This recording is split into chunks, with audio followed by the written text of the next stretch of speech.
예수님께서는 신자가 종말을 준비하는 자세로 두 가지를 당부하셨습니다. 먼저 깨어 있으라고 했습니다. 종말은 반드시 언젠가는 닥치기 때문에 자기 세대의 영적 징조를 분별하라는 것입니다. 두 번째는 예비하라고 그랬습니다. 영적으로 각성한 그 내용을 실제로 삶에 적용하여서 실천하라는 겁니다. 이제 마태복음 25장은 그 두 가지 당부를 가지고 열처녀, 또 달란트, 작은 자라는 세 가지 비유로 알기 쉽게 설명하고 있습니다. 이 세 비유에는 모두 서로 반대되는 두 종류의 사람이 등장합니다. 그 까닭은 지난주에 충성되고 지혜 있는 종과 악한 종을 대조해서 말씀하셨는데 그걸 지금 보충해서 설명하기 때문입니다. 주목할 것은 이 세 비유에 나오는 악한 종 모두가 하나님을 모르고 따르지 않는 불신자들을 말하는 것이 아닙니다. 규칙적으로 종교 생활을 하는 자들입니다. 그럼에도 종말이 심판이 냉혹하고도 가차없이 그들에게 처해진다는 겁니다. 예수님은 종말에서의 그 불신자들의 운명에 관해서는 직접적으로 언급한 적이 없습니다. 그 까닭은 이 말씀을 듣는 1차적인 청중의 여호와 하나님을 열심히 따르는 유대인들이기 때문입니다. 거기다가 불신자들은 하나님의 실존 자체를 믿지 않거나 실존을 믿는다 해도 인간 사안은 완전히 손을 떼고 있다고 여깁니다. 그러니까 그들에게 종말은 아무 의미가 없습니다. 가르쳐봐야 속이에 경일 끼고 가르치는 자들이 오히려 이상한 사람으로 취급당합니다. 그러나 불행한 것은 그들이 믿지 않는다고 해서 심판 자체가 없는 것도 아니요, 심판에서 제외시켜 주실 리도 없는 것입니다. 더더욱 안타까운 사실은 이 땅에서 하나님의 사랑과 권능을 전혀 맛보지도 못하고 알지도 못하기 때문에 그 일생이 허무함과 갈급함으로 마감될 수밖에 없습니다.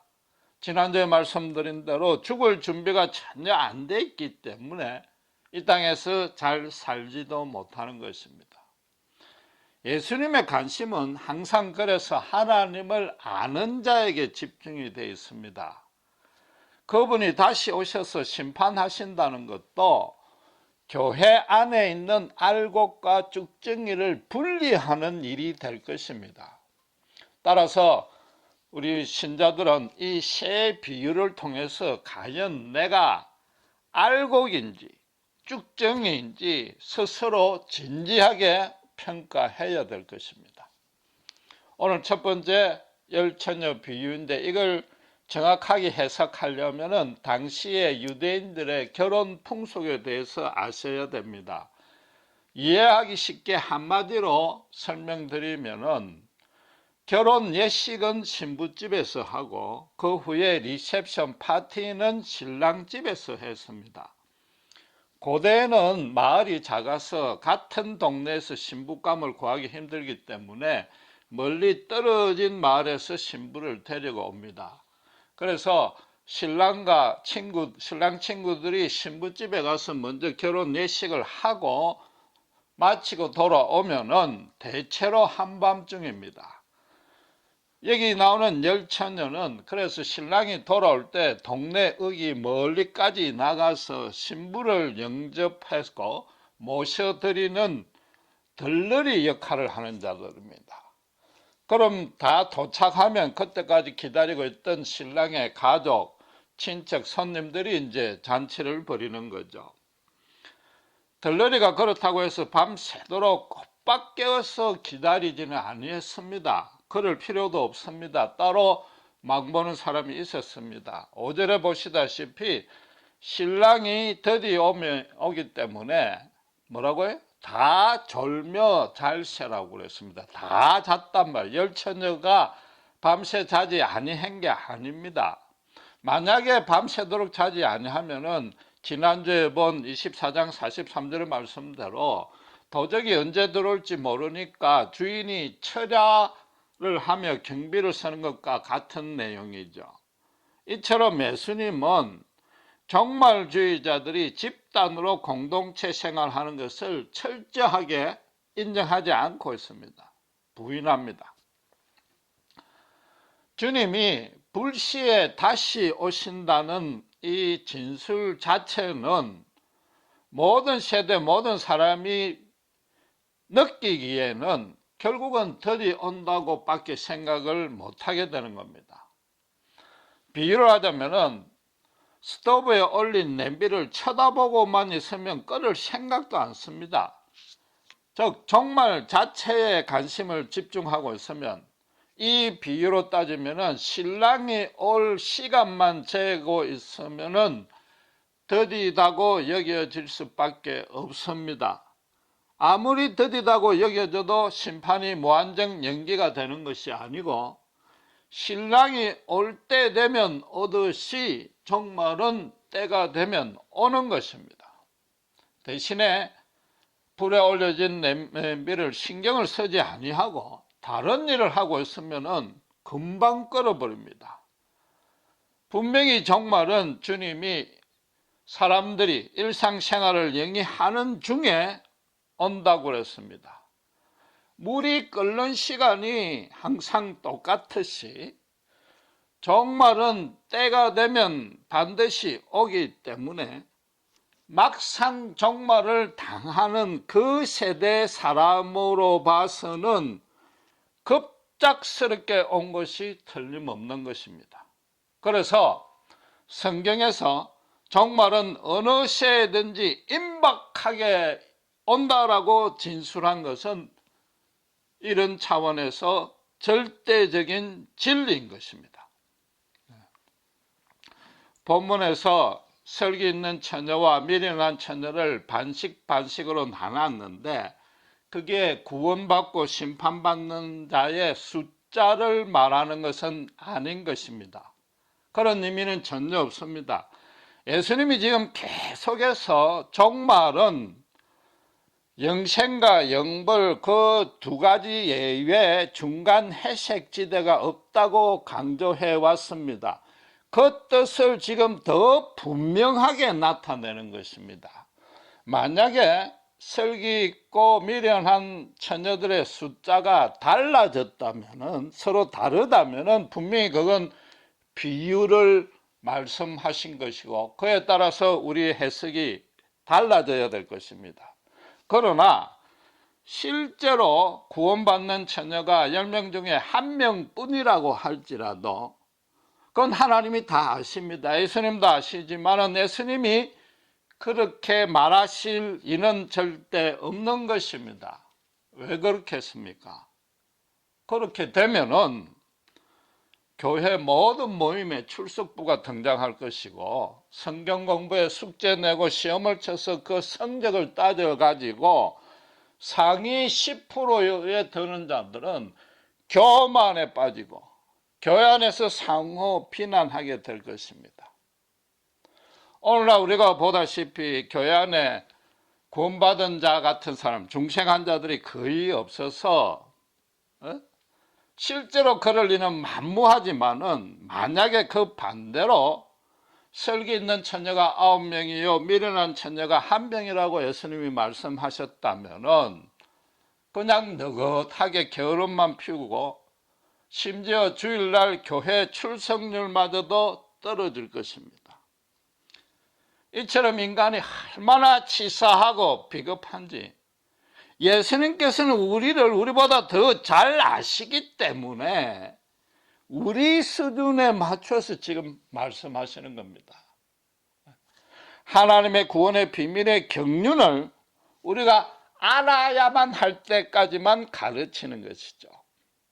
이런 부분에서 하나님의 말씀이 그 정밀한 권능과 은혜를 제대로 깨달을 줄 아셔야 되는 겁니다. 문제는 9절입니다. 미련한 처녀가 등불이 꺼져갑니다. 그래서 기름을 나눠달라고 요청을 했는데 설기 있는 처녀가 냉정하게 거절해 버립니다. 언뜻 보면은 자기들끼리만 구원받겠다는 아주 비정하고 배타적인 태도인 것 같습니다. 미련한 너희들은 심판받아 마땅하다고 정죄하는 것 같습니다. 그러나 그런 의미는 추호도 없습니다. 믿음이 연약하거나 갓 믿은 신자들을 인내심을 갖고 지켜보면서 교육하고 훈련해야 될 책임이 먼저 믿은 자와 교회에 있다는 뜻도 아닌 것입니다. 4절에 보시면은 설기 있는 처녀는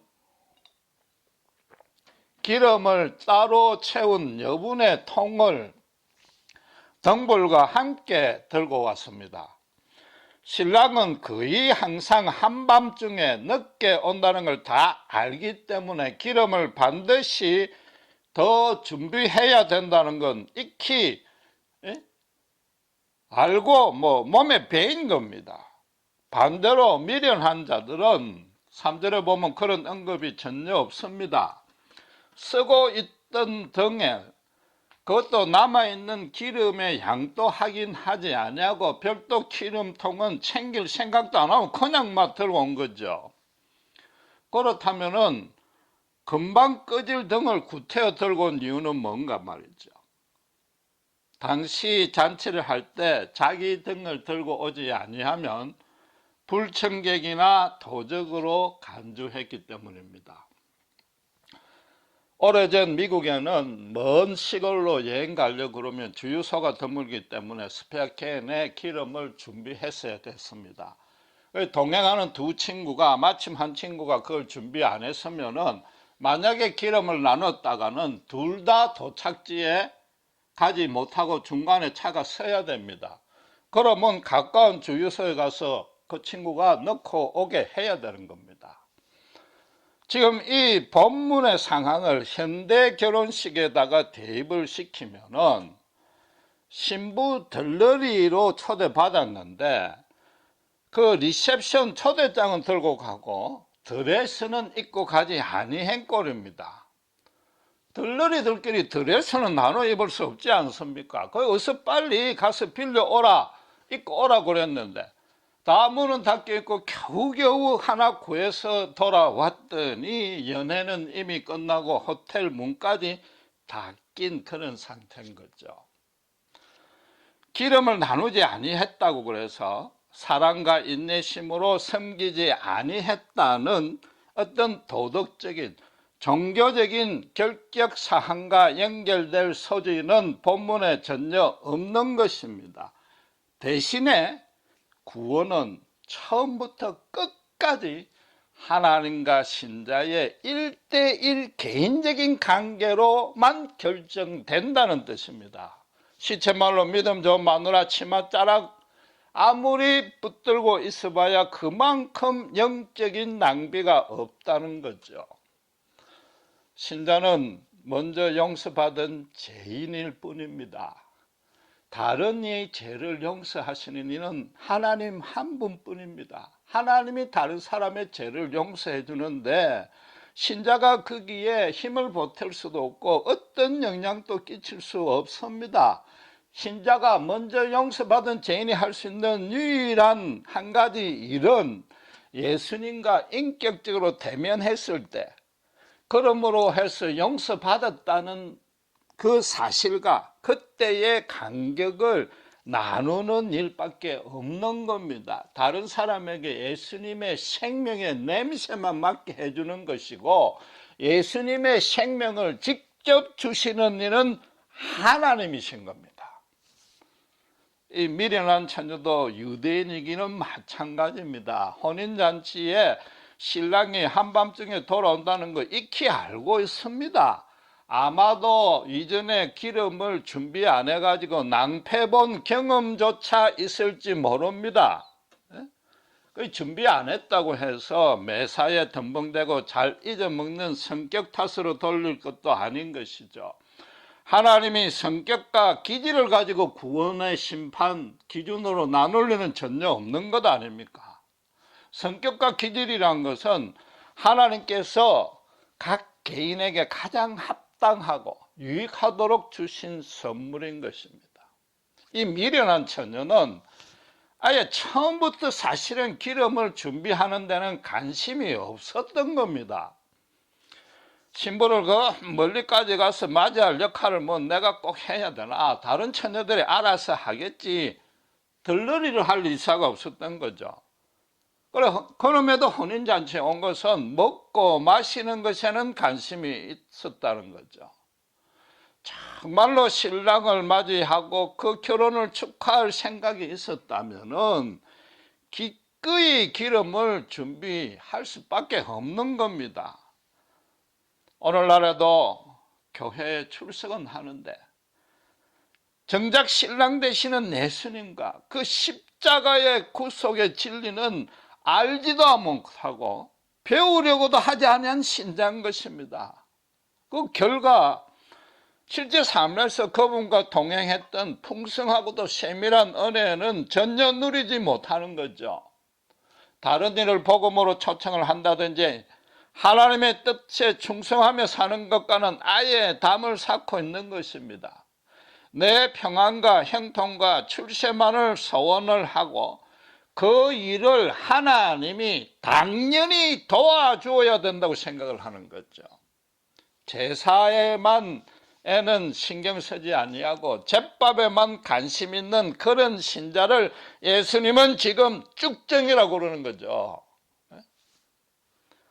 집에 서던 등불을 기름 잠궈도 하지 아니했다는 것은 평소 때에 말씀도 보지 아니하고 기도도 하지 아니한다는 겁니다. 그런데도 주일날 교회 빠지면 혹시라도 벌을 받을까 봐 먼지가 뽀이 쌓인 성경을 틀어서 옷은 정장을 입고 경건하게 교회 출석은 하는 거죠. 그래서 목사님이 복을 빌어주는 설교를 하거나 감정을 잠시 자극하는 설교만 하면 은혜 받았다고 그러고, 자기 형통만을 위해서 그것도 그 주일 예배 때만 잠시 기도한 후에 일주일 내내 세상 사람과 똑같은 방식으로 살고 있는 신자가 바로 이 미련한 처녀인 것입니다. 중도에 등불이 꺼질 수 있다는 것도 과거 체험으로까지 할 수 있었을 텐데도 기름을 준비를 안 한 것입니다. 무슨 뜻인가 하면은 신자가 예수님과 개인적인 관계에 들어간 것은 예수님을 처음 믿을 때, 영접할 때 잠시 그때 한 번뿐이었다는 겁니다. 그것도 엄격히 말하면은 예수님이 죄인을 위해서 십자가의 죽음으로 해서 구원을 얻는다는 교리에 동의하고 입술로만 찬동한 것에 불과한 것입니다. 진정으로 그분의 은혜에 대해서 감사한 적이 없는 거죠. 예수님의 십자가가 구속과 그 사랑이 없다면은 오직 자신에게, 바로 자신에게 절망과 죽음뿐이란 걸 모르는 거죠. 천부여 의지 없어서 두 손 들고 나온다고 자신의 전 인격체가 하나님 앞에 완전히 드려지고 항복한 일이 없는 겁니다. 예수님의 십자가의 보혈로 더딥혀진 체험이 없는 거죠. 그래서 그냥 지역 개별 교회에 등록하고 출석만 잘하면 영생보험에 가입하고 천국 입장권을 받은 양으로 착각하는 신자인 것입니다. 오늘날에도 교회 안에는 예수님이 어떤 분인지, 그분이 왜 십자가에 죽으셨는지, 그 죽음이 바로 내 자신과 어떤 연관이 있는지, 그 결과로 나에게 바뀐 것이 무엇인지, 바뀔 것이 무엇인지 전혀 모르고 알려고도 하지 아니하는 거죠. 단지 한 가지 아는 사실은 하나님이 모든 인생사를 주관하기 때문에 어떻게 하든지 내 정성을 보시고 좋은 일 많이 생기게 해달라고, 아니면 최소한도 나쁜 일만 안 생기게 해달라는 것이 신앙의 전부인 자들인 거죠. 예수님은 종말에 대해서 깨어있으라 하고 예비하라고 두 가지 당부를 했는데 13절에 보시면은 이 말씀의 이 비유의 결론으로 그런즉 깨어있으라고 그랬습니다. 또 이 말씀을 1절에 그때 천국이 이러하다고 시작했기 때문에 종말에서 신자가 갖출 영적 각성에 대한 가르침은 분명합니다. 그러나 그게 종말의 징조를 분별하여 대비하라는 뜻만 가진 것이 아닌 것입니다. 결국 예수님이 재림하시는 그 혼인잔치에 참여할 자는 구원받은 신자뿐입니다. 구원이란 것은 또 예수님을 처음 믿을 때부터 유효한 겁니다. 예수님이 종말이 다가오니까 안 되겠다, 어떻게 하든지 구원을 많이 해야 되겠다고 구원장을 그때 가서 남발하는 게 아닌 거죠. 결국 모든 세대, 모든 신자에게 재림이 있든 없든지 간에 예수님을 영접하여서 십자가 은혜 안에 들어오는 순간 그 신자는 신부의 들러리가 된 것이 아니고 예수님의 신부가 된 것입니다. 하나님의 거룩하고 이롭고 아름답고 풍성하며 생명력이 넘치는 통치를 받게 된 것이고 천국 안에 들어온 것입니다. 예수님이 이 땅에 사신 메시지의 초점은 항상 천국은 이미 왔다는 데 모였단 말이죠. 요컨대 본문에 설기 있는 처녀가 종말에 잘 깨어서 영성이 풍부해서 잘 예비하고 있는 우등신자라는 뜻이 아니라는 거죠. 예수 믿는 신자라면 모두가 설기 있는 처녀라는 겁니다. 이 부분에서 오해를 마셔야 되는 거죠. 구원과 영생과 천국이 신자가 노력해서 쟁취할 목표가 아닙니다. 항상 바로 눈앞에 보이는 도착 지점입니다. 예수님의 보혈로 염색된 주홍 카펫이 거기까지 쭉 깔려 있고 신자는 그 위를 걸어가고 있는 중입니다. 좌우로 그 카펫을 벗어난 적이 단 한 번도 없습니다. 비록 우리가 연약하고 욕심도 많고 죄에 빠져서 쓰러지고 넘어질지라도 심지어 이전 방향으로 되돌아갈지라도 여전히 그 주홍 카펫 위에 있는 겁니다. 혹시라도 그게 싫어서 밖으로 뛰어나가고 싶어도 하나님이 강제로 다시 끌고 와서 그 위에 세워놓습니다. 우리가 현실에서 겪는 억울한 일, 고난, 상처 모든 것들이 성령이 역사하신 모습이단 말이에요. 신자가 아무리 많이 자주 넘어지고 늦게 걸어가고 있어도 하나님은 그 카펫을 걷어가지 아니하고 일단 출발했으면 반드시 도착하게 되어 있습니다. 개인이 죽으면 기다리는 것은 천국이요. 이 세상도 때가 되면 새 하늘과 새 땅으로 바뀔 것입니다. 이 너무나 지당한 말씀을 제가 계속 반복하고자 하는 뜻이 없습니다. 이건 굉장히 심각하고 두려운 말씀입니다. 역으로 바꾸면 미련한 처녀가 단지 종말에 대한 징조를 분별하지 못하고 계시록도 잘 이해 못하고 그래서 영성이 떨어지는 신자가 아니라는 거죠. 교회에 성실히 출석하고 새벽 기도에 뜨겁게 열심히 기도하고 때로는 천일재단을 쌓는다 중에서도 구원의 문이 닫혀서 종말에 영원한 지옥 형벌에 태워질 쭉정이도 있다는 겁니다. 오해는 마셔야 할 것이 현재 닥친 자신의 또 자기 주변의 현실적인 문제와 고난을 해결하기 위해서 천일 아니라 만일 재단도 뜨겁게 눈물로 쌓아야 됩니다. 그러나 예수를 믿고 예수를 소지하고 있다는 그 의미와 믿음이 자기 인생에만 자기 평안에만 기여하는 역할로 그치면은 그건 제사가 아니라 제밥에만 관심이 있는 것이요. 그 안에 영생이 없다는 거죠. 예수님께서 25절에 미련한 처녀들 들어 내쫓는 이유를 뭐라고 그랬습니까? 당신께서 그들을 알지 못한다고 그랬습니다. 이상하지 않습니까? 누구보다도 교회에 열심히 있고 천일재단도 쌓았는데 어떻게 예수님이 그들을 모를 수가 있습니까? 성경에서 안다는 말은 이미 알다시피 부부관계 사이에서 아는 것을 말합니다.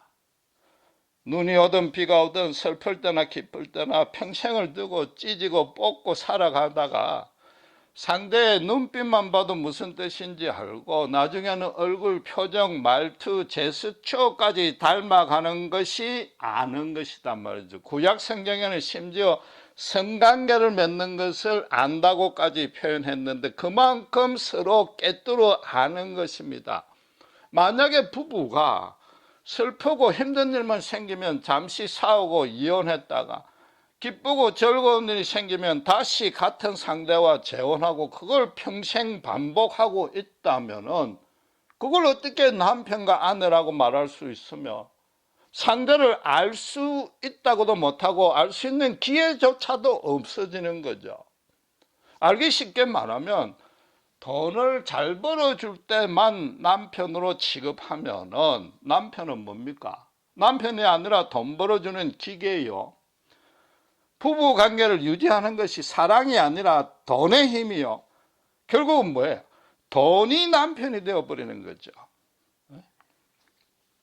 천일재단에 자기 현실의 고통만 얻게 해달라 그러면은 그 신자와 예수님은 바로 그런 부부 관계를 맺고 있다는 뜻이기에 예수님이 지금 너희를 도무지 알지 못한다 그렇게 말할 수밖에 더 있느냐 말이죠. 예수님께서는 우리 모두를 다 꿰뚫어 보고 아시는데 우리는 예수님을 알려고도 하지 아니하고 오직 예수님이 베풀어 주시는 기도 응답에만 관심이 있다는 거죠. 요한복음 17장 3절에 분명히 선언하기를 영생은 유일하신 참 하나님과 그의 보내신 예수 그리스도를 아는 것이라고 그랬단 말이에요. 예수님의 십자가만이 구원의 유일한 길이요. 인생이 살 수 있는 유일한 능력이란 것을 그 의미를 정확히 알고 그 깨닫게 된 의미에 따라서 생각하고 말하고 행동하는 것. 십자가가 자기 인생을 이끄는 근본 방향이 되어 있는 자에게 영생이 있다는 겁니다.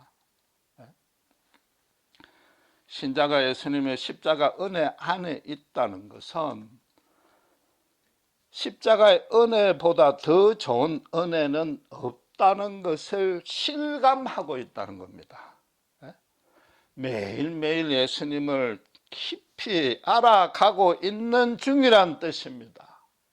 그래서 알면 알수록 아무리 슬프고 힘들지라도 비 보라가 눈 보라가 몰아칠지라도 그래서 도무지 이해가 안 되고 심지어 억울하고 고난만 있고 그 고난이 언제 끝날지 모르고 그러다 마지막에 핍박받고 순교로 끝날지라도 그분을 놓칠 수가 없고 놓치고 싶은 마음이 전혀 없는 겁니다. 그분이 나의 주인 되심에 어떤 상황에서도 그게 변하지 않는 거죠. 지난주 미국 신문 뉴스에 보니까 64년간을 해로한 부부인데 아내가 죽자 남편이 4시간 후에 죽었습니다. 이게 자살한 게 아니고 자연사한 겁니다. 아내가 없어지니까 너무 허망하고 삶의 의미와 가치가 전혀 없어진 거죠. 그 나이 되도록 뭐 서로 호사하고 사치하고 뭐 잘해줄 기력이야 있었겠습니까? 그냥 옆에 있는 것만으로도 그 남편의 기쁨이요 소망이요 행복이었는데 그게 송두리째 없어졌으니까 그래 자연적으로 그래 된 거죠. 우리가 기독교 신앙이 천국 보험 드는 것도 아니요, 내 의지로 결단해서 착하게 살려고 실천하는 것도 아니요, 뭔가 절대자에 기해서 마음의 평정을 얻어가는 작업도 절대 아닙니다. 십자가에 그 무한하고 조건 없고 일방적으로 베풀어 주신 사랑 앞에 내가 완전히 꼬꾸라져서 항복한 거죠. 철두철미 나는 무력하고 무가치하며 공로 없는 데다가 오히려 너무나 추하고 더럽고 심지어 사악하다는 나의 실체를 발견한 것입니다. 그래서 관절과 골수를 찔러 쪼개기까지 하시는 십자가의 진리 앞에 내가 완전히 발가벗겨졌고 십자가 앞에 넙죽 엎드린 것입니다. 그래서 그걸로 그치는 것이 아니라 그 순간 하나님이 너무나 풍성한 새 생명을 완전히 풍성하게 채워주심으로 해서 나라는 존재가 이전과 달리 완전히 뒤집어진 것입니다. 그래서 예수님이 없는 삶은 죽음이란 것을 절감했고 그분만을 소망으로 갖고 내 인생의 방향과 가치로 소지하게 된 것입니다. 깨어있다는 것이 단순히 종말 때에 신자가 영성이 깊어지는 것이 아니요, 평소 때의 신자의 자세를 말하는 것입니다. 기독교 신앙, 예수 믿는 신앙의 본질이요, 항상 깨어있지 아니하면 종말을 대비하지 못하는 정도가 아니라 어떤 면에서 엄격히 말해서 신자가 아니라고 할 수 있는 거죠. 예수님의 십자가 은혜를 제대로 안다면은 항상 깨어서 예배할 수밖에 없습니다. 그것도 부득이함으로 하는 것이 아니요, 의무감으로 하는 것이 아니요, 기꺼움으로, 즐거움으로, 감사함으로 그렇게 되는 겁니다. 우리가 예수 처음 믿었고 난 이후에 지금 이 자리 이 모습으로 있게 된 것이 너무나 풍성하시고 영원하시고 절대적이시고 완전한 그분의 계획과 뜻 가운데 있음을 확신하게 되었기 때문입니다. 물론 우리가 처음부터 그래 된 건 아니죠. 예수 믿고 난 이후에도 한참 동안은 그분의 역사에 대해서 이해도 안 되고 의심도 생기고 불평도 생기다가 기도와 말씀을 통해서 나중에 되어져 가는 모습을 보니까 그게 나에게 가장 유익하고 가장 합당했고 가장 완전했다는 것을 깨달은 일이 수도 없이 많았기 때문에 그래 되는 것이죠. 내가 하나님의 그 영원하고 절대적인 계획 안에 불려나왔고 지금 그분의 통치 안에 있는데 어떻게 종말은 그것보다 더 좋으면 좋았지 그렇지 않을 수가 있느냔 말이에요. 그렇게 살고 있는 것이 깨어있고 예비하는 믿음이요, 우리 예수 믿는 신앙 자체인 것입니다. 기도하시겠습니다.